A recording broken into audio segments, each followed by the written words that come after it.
Hi, my name is James C. I'm currently a sophomore at Amity Regional High School in Woodbridge, Connecticut.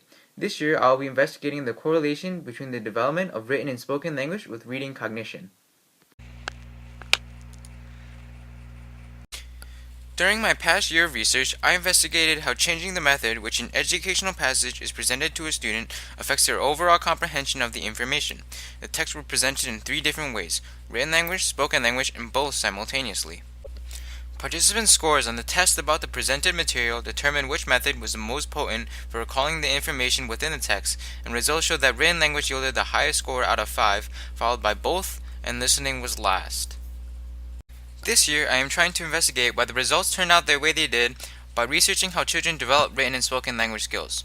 This is guided by the research question: when written language skills of syntax, vocabulary, and the integration of words and phrases are first being developed, how do they change the developmental course of the spoken language skills of morphology and phonological and form sound association?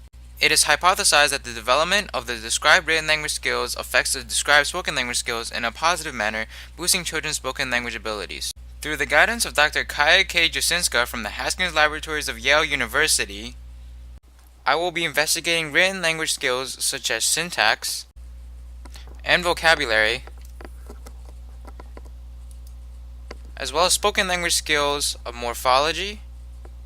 For example, morphology can be divided into the morphemes mor, fol, and a and g, and phonological and form sound association. Children ages 5 to 7 will be given standard assessments concerning the described skills, and the scores will determine the starting point for spoken and written language skills during first development. When children first learn to comprehend written language, they usually hold a firm understanding or mastery of spoken language skills as they are first given instructions or communication in the form of speech from parents or guardians. Thus, spoken language is an innate skill for most, while written language is a skill that needs development and assistance from an outside source. To determine the answer to my research question, the standard assessment scores will be analyzed as group means and compared between the different age groups for each written and spoken language skill. The results will indicate what skills are first being developed for children starting the reading process, and how they may or may not progress through the skill for the first couple of years of learning to read.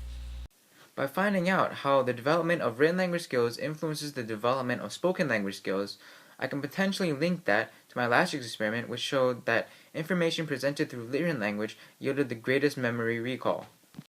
Thank you very much for your time and your consideration in listening to my video. Bye!